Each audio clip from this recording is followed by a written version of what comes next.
Assalamualaikum warahmatullahi wabarakatuh.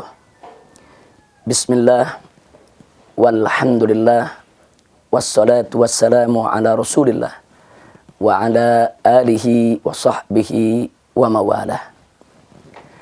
Ikhwan, akhwat, para pemirsa radio dan TV Rasil yang berbahagia, alhamdulillah, pada kesempatan hari yang berbahagia ini kita dipertemukan oleh Allah Subhanahu wa taala dalam satu acara yang insya Allah diberkahi oleh Allah Subhanahu wa taala.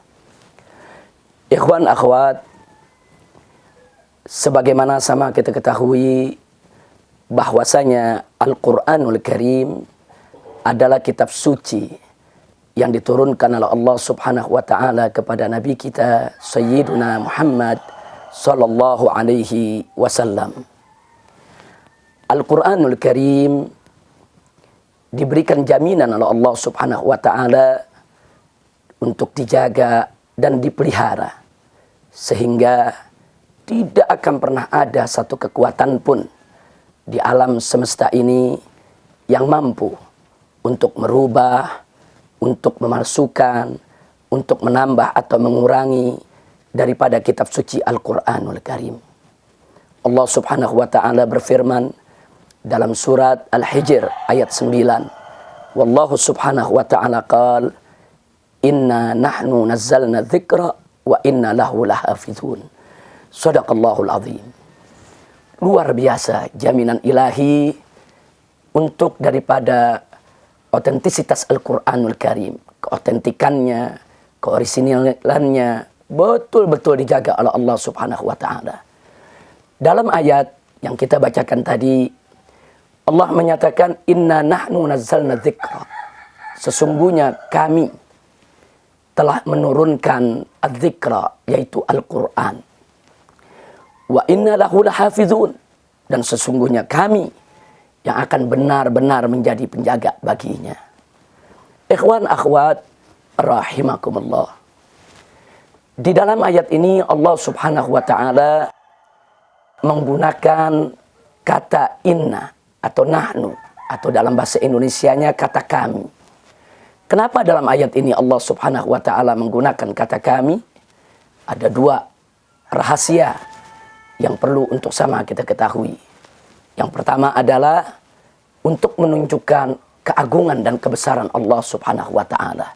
Jadi penggunaan kami untuk zat Allah ini litta'zim, untuk mengagungkan Allah Subhanahu wa taala, untuk menunjukkan betapa maha besarnya, betapa maha suci dan maha agungnya Allah Subhanahu wa taala. Adapun yang kedua, untuk menunjukkan bahwa di dalam persoalan yang disebutkan oleh Allah Subhanahu wa taala tadi, ada unsur lain yang dilibatkan oleh Allah Subhanahu wa taala di dalam prosesnya. Seperti di bagian yang pertama Allah Subhanahu wa taala menyatakan inna nahnu nazzalna dzikra. Sesungguhnya kami telah menurunkan Al-Qur'an. Dengan Allah menggunakan kami mengisyaratkan bahwa dalam penurunan Al-Qur'anul Karim Allah melibatkan unsur lain, yaitu sebagaimana sama kita ketahui, Allah melibatkan malaikat Jibril alaihissalam di dalam proses pewahyuan kepada Nabi Muhammad sallallahu alaihi wasallam. Begitu juga tatkala Allah Subhanahu wa taala menyatakan wa inna lahu lahafizun, dan sesungguhnya kami yang akan menjadi penjaga bagi Al-Qur'an tersebut. Kami akan menjaganya, memeliharanya. Penggunaan kata kami di sini menunjukkan ada unsur lain yang dilibatkan oleh Allah Subhanahu wa taala di dalam penjagaan dan pemeliharaan Al-Qur'anul Karim. Unsur apa gerangan? Salah satu unsur yang Allah libatkan di dalam penjagaan Al-Qur'anul Karim adalah betapa Allah telah menganugerahkan kepada hamba-hambanya yang dikehendaki oleh Allah Subhanahu wa taala berupa hafalan Al-Qur'an sebanyak 30 juz. Subhanallah. Subhanallah, begitu banyak hamba-hamba Allah di atas muka bumi ini sejak zaman Nabi Muhammad sallallahu alaihi wasallam sampai zaman kita sekarang ini. Allah anugerahkan kemampuan menghafal Al-Quran 30 juz. Para penghafal Al-Quran itu adalah unsur yang dilibatkan oleh Allah Subhanahu wa taala di dalam menjaga dan memelihara Al-Qur'anul Karim. Oleh karenanya, kedudukan daripada penghafal Al-Quran begitu mulia di sisi Allah dan di sisi Rasulnya, karena peran mereka yang begitu luar biasa di dalam turut serta menjaga dan memelihara Al-Quranul Karim dengan izin Allah Subhanahu wa ta'ala. Ikhwan wa akhwat, para pemirsa radio maupun TV Rasil yang tercinta, satu hal yang tidak boleh kita lupakan di dalam catatan sejarah, betapa sejak lama hingga kini banyak pihak-pihak yang memusuhi Islam berupaya untuk memasukkan Al-Quran, untuk merubah-rubah Al-Quranul Karim. Tapi apapun yang telah mereka lakukan dengan berbagai macam upaya dan kemampuan, ternyata upaya mereka selalu gagal. Kenapa? Karena memang Al-Quranul Karim selalu berada dalam lindungan dan penjagaan Allah Subhanahu wa ta'ala. Jangankan untuk dipalsukan, jangankan untuk dikurangi atau ditambah-tambah, diubah-ubah. Bahkan terjadi di beberapa negeri penerbit daripada percetakan Al-Quran secara tidak sengaja melakukan kesalahan dalam cetakan. Hanya kesalahan satu harakat. Kemudian begitu mushaf tersebut disebar, yaitu di tengah masyarakat, tidak sampai satu hari, tiba-tiba ditemukan kesalahan tersebut. Subhanallah. Ini merupakan kehendak Allah. Allah gerakan para penghafal Al-Qurannya. Ada yang melihat mushaf tersebut, membuka lembarannya, tiba-tiba membaca satu ayat, berbeda dengan apa yang dihafal. Kemudian si penghafal ini bertanya, ini yang mana yang salah? Apakah cetakan yang salah atau hafalannya yang salah? Kemudian dia coba cocokkan dengan mushaf-mushaf yang lain.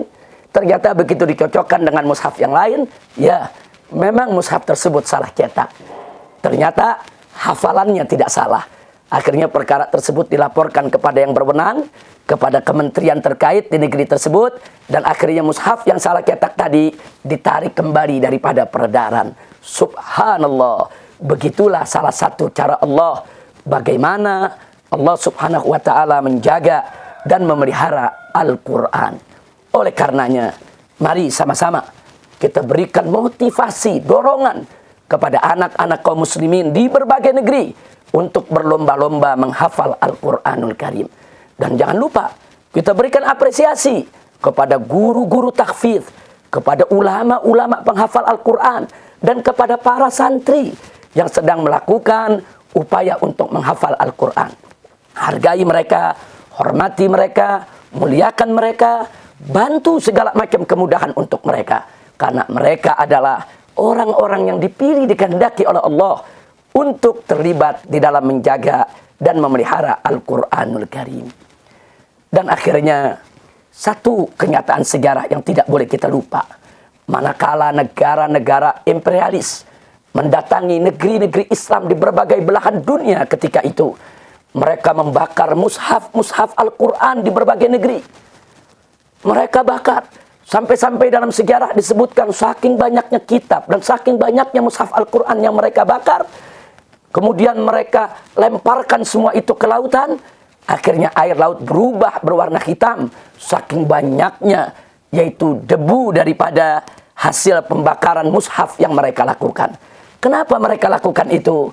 Tujuan mereka ingin melenyapkan Al-Quran dari tengah kaum muslimin. Mereka ingin menghilangkan Al-Quran dari tengah kaum muslimin. Tapi mereka tidak tahu kalau Al-Quran itu dijaga oleh Allah Subhanahu wa ta'ala bukan hanya di balik lembaran-lembaran mushaf, tapi di hati-hati kaum muslimin, di benak-benak kaum muslimin yang tidak akan pernah mereka mampu untuk menjamahnya atau untuk menghapusnya. Subhanallah, walhamdulillah, wala ilaha illallah, wallahu akbar. Demikian pertemuan kita pada kesempatan hari yang berbahagia ini. Mudah-mudahan apa yang kita sampaikan dan kita dengar pada kesempatan yang penuh keberkahan ini akan menjadi satu motivasi buat kita semua untuk lebih mencintai Al-Quran dan untuk lebih mengagungkan, mensucikan Al-Quran, dan untuk lebih mendorong agar kita mau menghafal Al-Quran. Setidaknya bacalah Al-Quranul Karim dengan rutin dalam kehidupan kita. Jadikan Al-Quran sebagai bagian kehidupan kita yang tidak terpisahkan. Hadaniyallahu wa iyyakum ila siratikal mustaqim. Wassalamualaikum warahmatullahi wabarakatuh.